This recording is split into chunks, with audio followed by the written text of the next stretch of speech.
Welcome to my channel. This is my personal vlog. I'm going to summarize my thoughts, feelings, and reviews of 4 months ownership of this 2015 BMW X5. In this vlog, I'm gonna recap the buying story, the market research I've done, and why I made the decision to buy it. I'm gonna talk about its great features I love and a few things I dislike. So it was back to December 2019, last year, and I was searching on the market. I was searching for a family car that can fit all my family in, and it must be used for money saving purpose, obviously.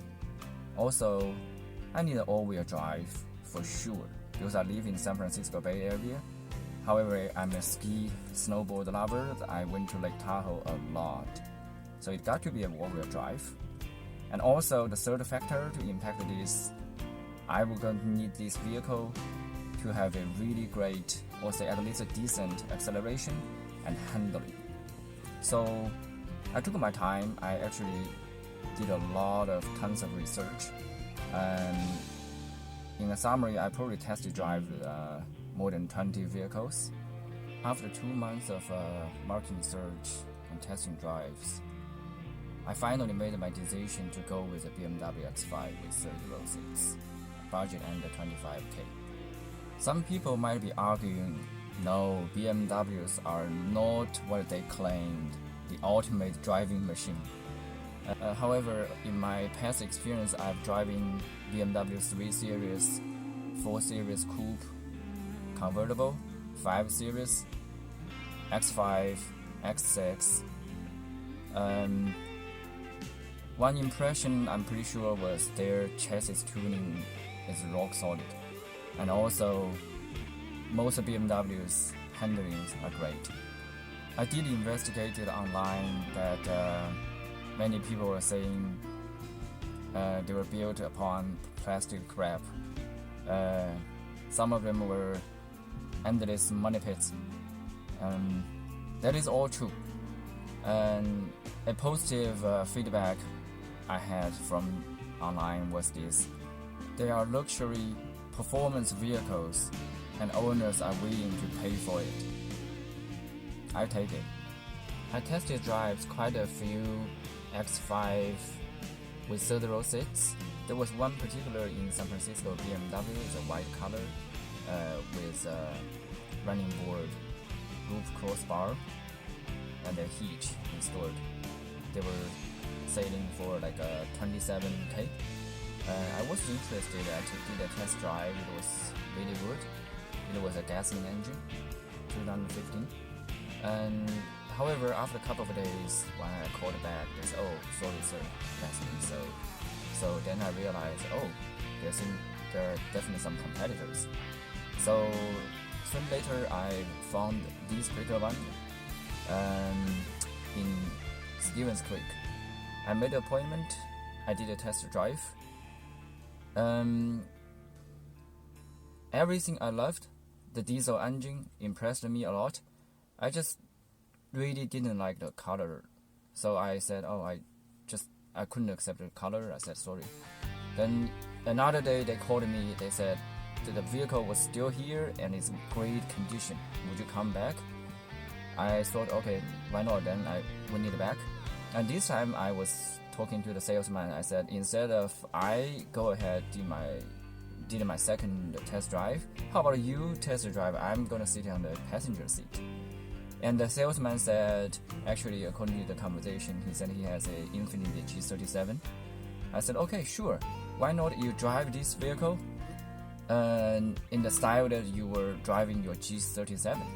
He happily accepted, and he started zipping this big beast around with very aggressive accelerating, and I was enjoying that very much. And turning the corners, accelerates, and with a pretty firm stop, I enjoyed it a lot. And most important thing was that gave me huge confidence that even the professional, like the salesman, he proves this vehicle was in great condition. So I went ahead and bought it. So the mileage was 63,000, and the final price was 24,500.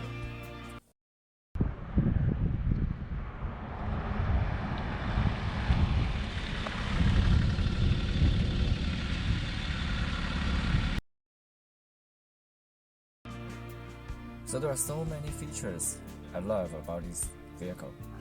The top one definitely goes to the deep, exotic diesel roars. And the sound was just completely different compared with many other gasoline vehicles that I'm familiar with. The BMW X5 is a sport activity vehicle, SAV, rather than an SUV, in order to emphasize its on-road ability despite its size. So after 4 months of ownership, I completely admit that this is a very flexible tank. How about that? So talking about the powertrain, this Beamer is equipped with 3 liters 6-cylinder twin-turbo diesel engine, 8-speed automatic transmission with Steptronic.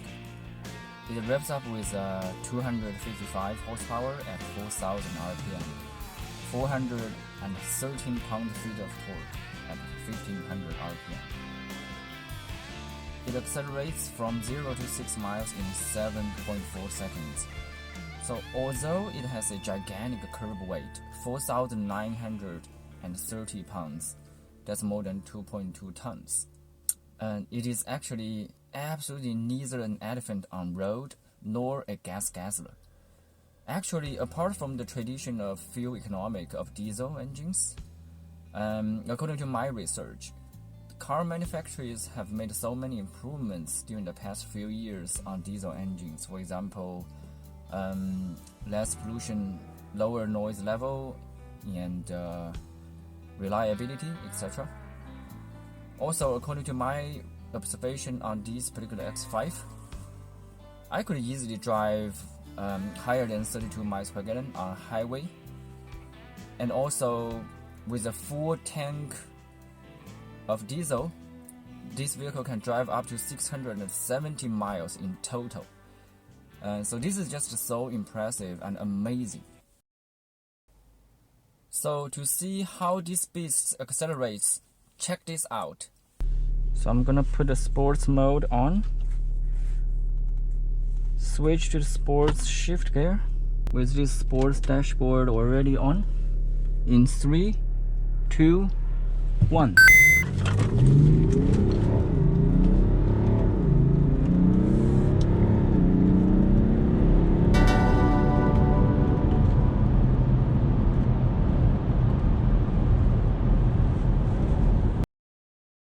The next great feature on this X5 I love is the ambient light.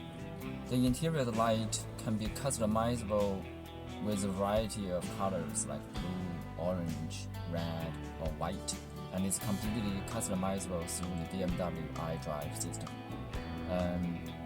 Especially when I'm driving in the night, which is kind of one thing I love always. Turn on the ambient light, driving and creating a kind of ambient, silent mood. I really enjoyed that kind of special driving experience. The ambient light system has been adopted by some high-end luxury vehicles, for example Mercedes-Benz, Audi, and BMWs. I admit that I really enjoyed this feature a lot. This X5 also equipped with cold weather package, which has been configured by the previous owner. So this is just very handy for me. As I mentioned, I drove to Lake Tahoe a lot. The cold weather package provides heated seats, also for the second row, and 360 degrees of climate control, heated steering wheel, and this is just so useful during a cold weather. I love it. And finally, this X5 is also equipped with a 10-speaker true entertaining Harman Kardon speaker system. I have been enjoyed a lot listening music I like while I'm driving. So I have to admit that without the head-up display with showing a miles per hour number all the time, it is really easy to overspeed while driving on the freeways, surpassing a few vehicles, driving on the passing lane. If you don't watch out the numbers, since the design of the vehicle is for driving kind of up to 120, 140 miles per hour, it's super easy to overspeed. I have to admit that. So there are a few things I dislike for this X5. Number one goes to its original tires. It was equipped with an optional high-performance Dunlop SP Max GT run-flat tires. It has really high noise, less comfortable, and very expensive. According to Tire Rack, it got really horrible user reviews, and they were almost worn out while I got this vehicle. And since I need to drive Lake Tahoe, I decided to go with a 4-season tires. Then after tons of research online, I made the decision to replace the Dunlop ones with Michelin Pilot Sport AS3 N-Spec. It is a Porsche rated tires that were manufactured to be used at the Porsche Cayenne, and both vehicles are staggered front rear tires, so they share exactly the same model. And after that tires got exchanged, it was completely a life changer. The other thing was the noise while driving this guy on highway. Probably the rubber seals were all kind of more or less worn a little bit. The noise level was kind of too noisy. You could have watched the video I shared just now. And last but not least, while it was on idle speed waiting on some red lights, the vehicle was making some noise and also vibrating a little bit. I guess that's probably mainly because of the diesel engine itself.